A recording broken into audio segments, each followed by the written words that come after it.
Hello everyone, Miss Cromo here, and I'd like to welcome you to the new school year. The time has finally arrived. So in this video, I am going to walk you through how to use our Canvas course. I'll start out by giving you some general Canvas tips, and then we'll get into the specifics of our math Canvas course. So you'll see that I'm logged into Canvas. I'm looking at my dashboard right now. The first thing I want to point out to you is you can pull down this menu right here and turn off the color overlay so you don't have that colored rectangle covering up the image on your course, but it's personal preference. You can also change the dashboard view if you don't like the card view. Right now we're seeing my card view. I also want to point out that you can remove some cards from your dashboard if you have old things on there that you're not using anymore, or you just want to keep your dashboard to a minimum number of courses. That's easy to customize. Go to Courses, All Courses, and just unstar the things that you don't want to see on your dashboard. If there's something in the list that you do want to see on your dashboard, you can star it and then it will show up when you go to your dashboard. But I am just going to have the 3 different courses that I teach: IB Math SL2, IB Math HL1 and BC, and then IB Math HL2 plus my homeroom course. So that's all that I'm going to keep on my dashboard here. You can also rearrange these cards. So if you want to rearrange your courses, first block, second block, third block, or however you would like to do it, you can do that as well. The next thing before we get into our actual course, I want to talk about turning on your Canvas notifications. This is going to be important as Canvas is going to be the primary way that we're communicating with each other. So go to Account, Notifications, and you'll see that there are lots of notifications that you can turn on or off. Right now I have just about everything turned off, and that green X indicates that it is turned off. Do not send me anything. But you can change that to just send me a weekly summary, send me a daily summary, or notify me right away. So there are a couple of things that I do have notifications turned on for, and one of those things is announcements. So I would encourage you to turn on notifications for announcements. If I post an announcement, it would be nice to know that you're actually going to get those announcements before you happen to log into Canvas. So you can decide if you want an email notification. I have 2 different email addresses, my work email address and then my personal email address listed here. I don't know if you have that under your account, but if you go to your profile, you can, or settings, one of those 2, you can add that information. And then under my cell phone number, I have it currently turned off for announcements, but if you do want to get Canvas announcements on your cell phone, you can turn that on. And then the other thing is grading. If you want to get notifications when a grade has been entered for something you've submitted in Canvas, you can turn that on. I have mine off, but I'm not receiving grades for anything currently. But you might want to turn that on. If you don't want it to notify your cell phone, you might want it to notify your email. So you can decide what to do there. And the other thing, this one I would encourage you to turn on, is submission comments. So I'm hoping that this is not just for students, but it's for me as a teacher. If I leave a comment on your submission, I would like you to get a notification. So right now I have mine turned on as an email notification. It's not possible to turn on text notification for your cell phone. That's not offered, but you can turn on the email notification there. And you can read through the list and decide if there's any other notifications that you want to turn on.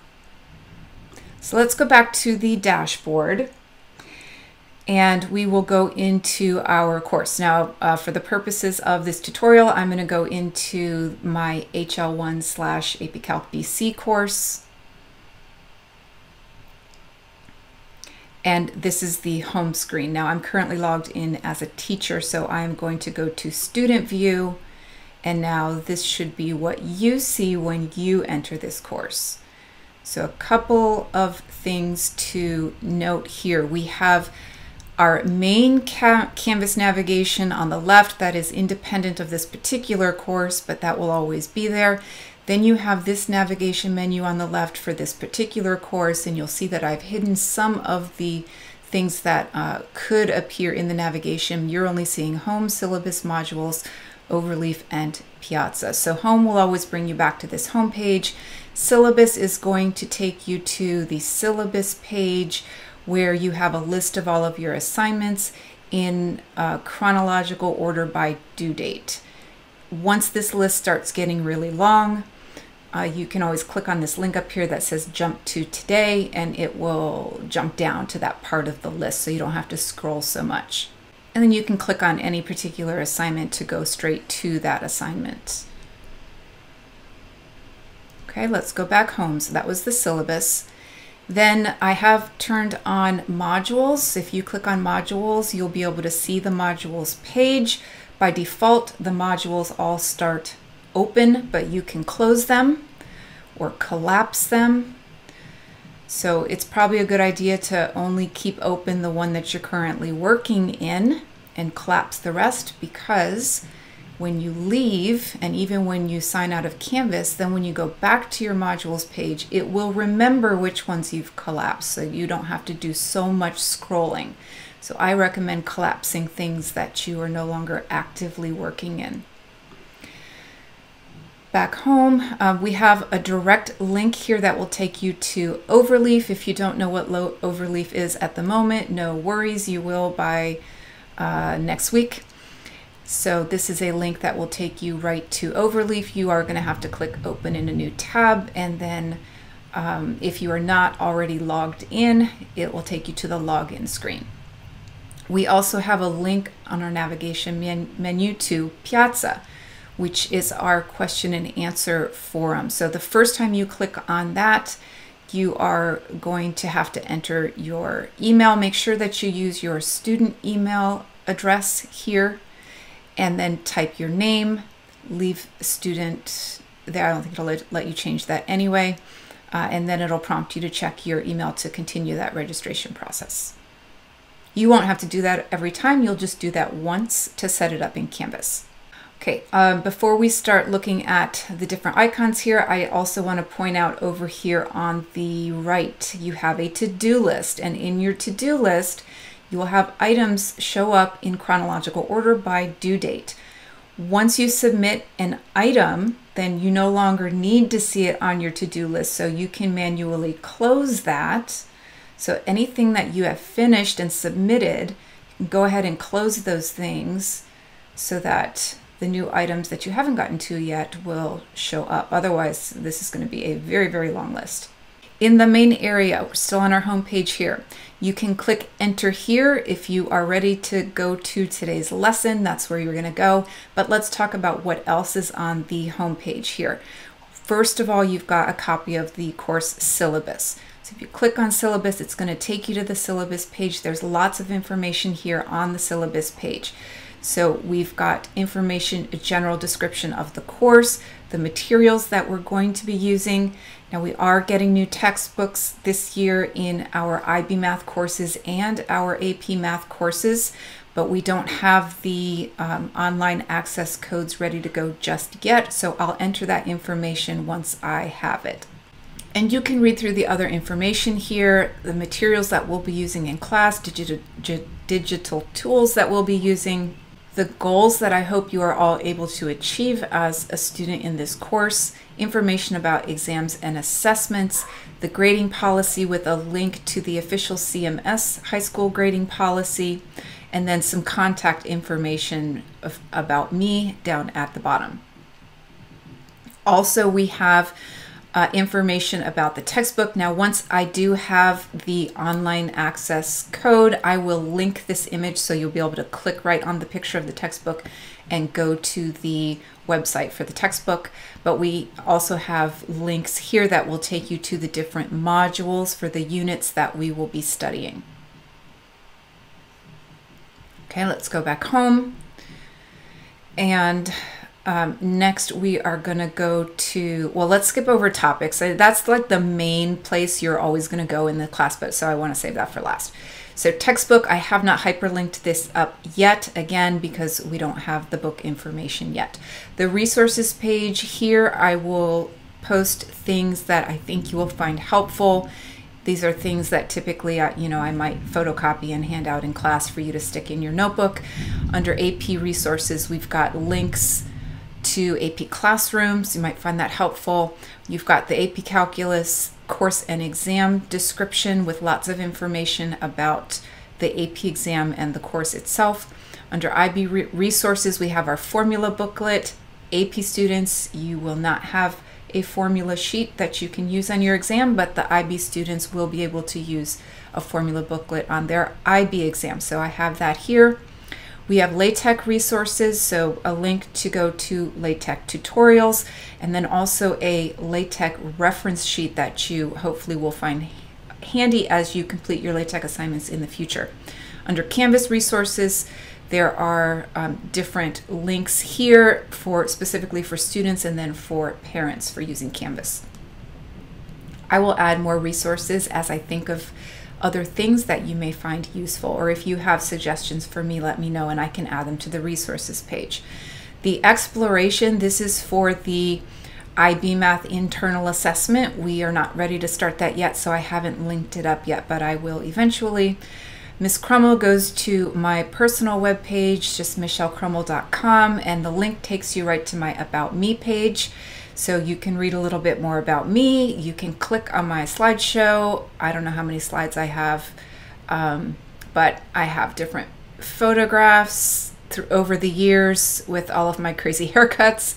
There's 26 slides here. If you would like to view that slideshow, you can. And we've got our Hall of Fame memes. So this is a tradition that we started several years ago, and you guys will be participating in this next spring. If you would like to see some of the memes that students have created over the past years, the Hall of Fame is where I've listed all of my favorites. And then the schedule, you'll probably be clicking on this one quite a bit. So the schedule will have just our daily schedule that we're following for our classes, but also the virtual meeting link to join our live sessions. So that should not change from day to day, but if for some reason I need to change it, I will relink it here for you guys. But we are going to start out meeting in Zoom. We may eventually switch over to Microsoft Teams if they implement breakout rooms. But that's one feature that I really like about Zoom. So we're going to be starting in Zoom. You can just click this button right here to join. Here's the join link, or you can type in the meeting ID and passcode to get into the Zoom session. There's also information here about the school's attendance policy and then a link to the official attendance policy. Okay, let's go back home. I think we've explored everything. Well, let me say a few things about this portion right here, how to be more successful in math. So that's a question I get a lot from students. What can I do to improve my grade? And here are my top 5 suggestions right here on the home page of our class website. How to be more successful in math, and really specifically how to be more successful in this course. So number one, my number one suggestion is ask questions. And I would like you to ask your questions using Piazza. So Piazza is going to give you a way to ask questions anonymously. As the teacher, I'll be able to see who posted the question, but nobody else in the class is going to be able to see your name unless you decide to put that in your post. So you can post your questions anonymously, and then other students in the class can answer the question, and I can also go in and answer the question. So we'll be using that quite a bit, and I strongly encourage you to use that as much as possible so that you can get your questions answered. Number 2 suggestion is to practice focused note-taking. We will talk a little bit more about that here shortly. Focused note-taking, the idea behind this is that the more interactions or repetitions you have with the content you're learning, the higher your long-term retention rate will be. So oftentimes students feel like they understand the lesson in class or while we're going over it together, but then when they sit down to try and do the homework, or when they see questions on the test, they feel like they've forgotten, or they don't really understand the content anymore. So focused note-taking can really help combat that rate of forgetting. Number 3, know your preferred learning style and adopt strategies that will help you learn more effectively. So you're going to be working on this on the first day of class. You'll take a learning styles inventory. Even if you have already taken one, it's still a good idea to take it again. Things can change over time, and then you're going to be setting some goals for yourself. Strategy number 4, or tip number 4, when you are doing homework, try the problems on your own first. Don't rely on answer keys or videos where I'm working out the solutions. Really try to do the problems on your own first. Homework is not meant to be easy. You're meant to struggle a little bit as you're doing homework. While you're doing homework, that's when the real learning is taking place, because you're trying to do it on your own. Educators like to refer to this as productive struggle. It is part of the learning process. So try it on your own first. Then, if you need to, you can look at answer keys or solutions to try and help you get through the places where you're stuck. And definitely seek help if you need it. And tip number 5, meet with Ms. Crummell during office hours. I'm not sure just yet when those office hours will be, but I will have office hours, and I invite you to join me during office hours so we can have a discussion about any of the content we're working on. Okay, now let's get into the heart of it. When you log into Canvas and you're ready to start class, well, first you'll probably go to schedule so you can get your Zoom link going, but then you're going to come back and click on topics. Now, topics is linked exactly the same place that the enter here link is going to go. These two things are going to go to the same place. So either click enter here, or you're going to click on topics. And when you do, it's going to take you to sort of a table of contents. And right now you can only see up through unit 1, but eventually you'll be able to see all of the units here.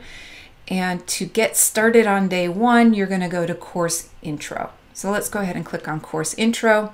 And then this is really going to show you all of the different things that are in that module. So we've got days 1 through 5. You're going to click on day 1 to get started on day 1, and then work through the agenda for the day, and then work through the assignment for that day. So the items that you see listed up top, these are things that we'll be doing together in a live session. If we don't finish that in a live session, you would finish that as part of your assignment. If you're in the Full Remote Academy and you're not joining us live, then you're going to work through these things on your own, but I would highly encourage you to join us live even if you are in Full Remote Academy. You're always welcome to join the live sessions, and I think that you will get more out of that than trying to just work through these things on your own. So you will work through these things, and then at the bottom you will see your assignment. Now, the first 2 weeks, this looks slightly different, so I'm going to go back and go to unit 1 so you'll get an idea of what this is usually going to be like. If we look at unit 1, let's just go to this lesson 1.2. This is usually what you're going to see, where you have a warm-up activity to complete, and then notes and a presentation. So I will be going through the presentation with you live. Every once in a while it might be a recording, but most of the time it'll be live. And then you also have notes that go along with the presentation. So if you would like to, you can download, print out the notes, and then fill them in as we go through the presentation.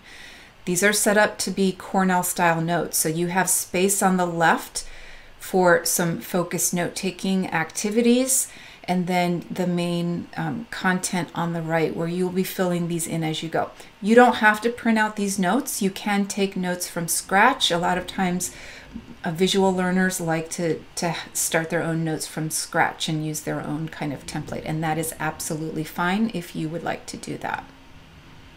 Then under assignment, you'll see it's always going to say process your notes, because I would really like you to process your notes before you start your homework. That is part of the focused note-taking process, and it's going to give you another repetition of the information, and it's going to help you out. Processing shouldn't take too long, 5 to 10 minutes to process your notes. So then you're going to complete some homework exercises. I have an answer key posted so you can check your answers. If you're stuck on something or you didn't get a question right and you're not sure why, then I would like you to go to Piazza and type your questions there. So let me click on Piazza. It's going to open up. I'm not logged in currently. Let me log in as myself. Although now I'm in here as a teacher, but this is what Piazza is going to look like. And we've only got, this one post in here so far from me that is welcoming you all to the class. Let me show you what it looks like as a student in a Piazza course. Let's go to Piazza homepage, and I'm just going to view their demo. So this is just a demo course, and I don't know, it's some college level math course.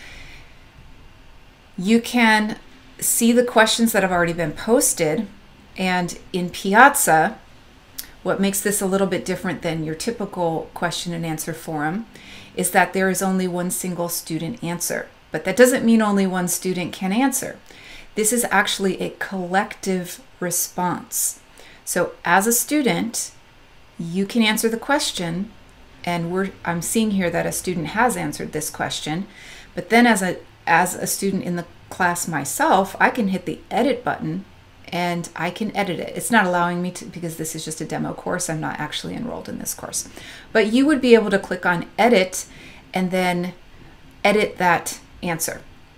So you don't want to, delete someone else's work, but you can add to it. You can provide another explanation, another example, or maybe clarify something that another student has already said. In other words, make it better. Make it the best possible answer. So I would love to see you guys collaborating here and really getting a best composite answer. As an instructor, I am able to endorse a student answer so that you'll know that you can trust it, like it is a correct answer. So I'll be able to do that. And then as an instructor, I can also post an answer. So you'll see a question, a student answer, and an instructor answer. If you have a follow-up question, you can post a follow-up question down here under follow-up discussion. So what is this going to look like? If you have a question, you're going to come up here and click on New Post. It's going to open up a little editor window, and you can type in your question. If your question contains some calculus notation, you can use LaTeX here, which is one of the main reasons why I chose to go with Piazza, because it does support LaTeX. So for example, let's say we have a question about limits. Y is, and then you can either just start by typing double dollar signs, or you can click on this f of x button to open the equation editor. You can use the drop down little menus here if you don't know the LaTeX code. That's fine. You can do that to insert things, but once you know the LaTeX code, it's much faster to just actually type it. So I'm going to do /lim limits underscore x to infinity of, let's do a fraction, 1 over x equal 0. Okay, then I'm going to hit insert. So it looks a little funny now, but once you save this, it will look correct. It will display the notation correctly. So y is that. That's the question. And you want to try and, I don't know if that's really a great question, but really any questions you have, you can post here, but put some thought into your question and how you ask it so people can give you a specific answer. Then you'll see where it says show my name as. You can choose to be anonymous to your classmates. If you don't want everyone to know that it was you who posted that question, you can select anonymous to classmates. I believe I have it set up to where you cannot choose anonymous to the teacher, but you can choose anonymous to classmates. Okay, so that's Piazza. I really do hope you will use that frequently. Even if you don't have a question, hop on there and check to see if other people have questions, because remember, you can answer other people's questions, which would help me out a great deal. Okay, and then you'll see submit the following. So we're going to be submitting everything through Canvas this year. So I've sort of broken this down. Hey, here's the assignment I'd like you to complete. And then I'm specifically telling you, here's what I want you to submit, because you won't necessarily submit every single thing you do. So I'm telling you specifically, here's what I want you to submit. This is what's going to be graded. Now, that doesn't mean don't do the things that are not being submitted, of course, but make sure you submit everything that I'm asking for here using the submit button on this page. So I'm saying submit your notes. So you can take a picture of the notes that you've taken. You don't have to use my printed out notes. You can just take your own notes, take a picture of it and submit it. And then you're submitting your homework problems number 1 through 12. So when you're ready to submit, you come up here, submit assignment. I'm only accepting PDFs. So you're going to hit choose file, and it's going to have to be a PDF. So you are going to want to scan to PDF, and I have a video that shows you how to do that. If you don't know how to do that, we'll talk about that on the first day of class. Okay, so then you're going to navigate through your file structure and find your work. And on that note, let me give you some advice. Let me cancel this. No, let me just select something here. There's notes. Open that, and then I'm going to submit the assignment. Hooray! Okay, you can also resubmit. Let's say that you submitted your notes, but you forgot to submit your homework. Just hit resubmit, and I will see everything that gets submitted, even if you resubmit. I do see the resubmitted things at the top of the list, so I'll see that first, but it doesn't matter. If you forgot something, just go ahead and click resubmit, and you can resubmit that. If I leave comments for you, you'll be able to see the comments over here that I've left. And remember, if you turn on those notifications, you should get a notification of when I do leave a comment for you. You can click on submission details right here to view your submission, and you will also see my comments over here in this area. Okay, I said I had a tip for you. I'm on a Mac right now, so if you're working on a PC, obviously this is going to be different for you, but you should try and do something similar on your PC. So I'm on a Mac. I just opened up Finder, and hopefully you know how to do that if you're on a Mac.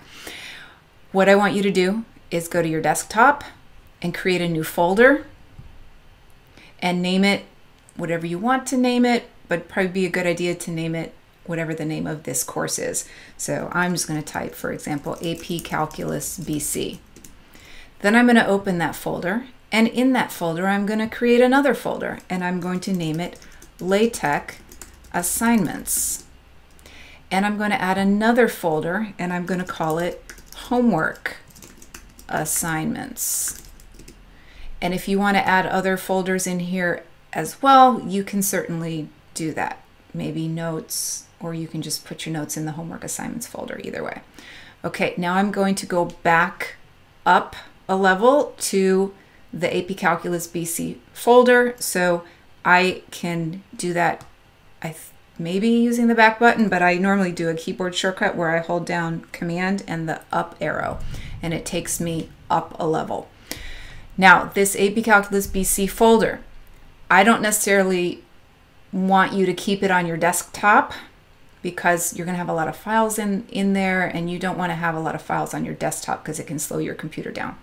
So we're going to move it, but we are going to move it into my favorites. I am just going to click and drag.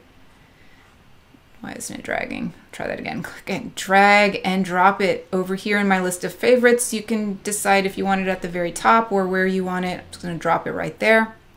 Now it's in my favorites list, and it's very easy for me to find. So when I click submit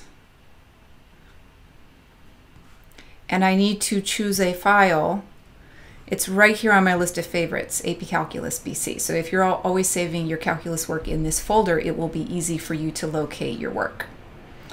That's especially useful when you have to start saving and downloading your LaTeX assignments. I think those are all of the tips I have for you at this point. If I have forgotten anything, please let me know, and we can talk about it when we meet live, which will be in just a couple of days. So I am excited to meet everyone and welcome everyone back who I met last year. Let's make it a great school year.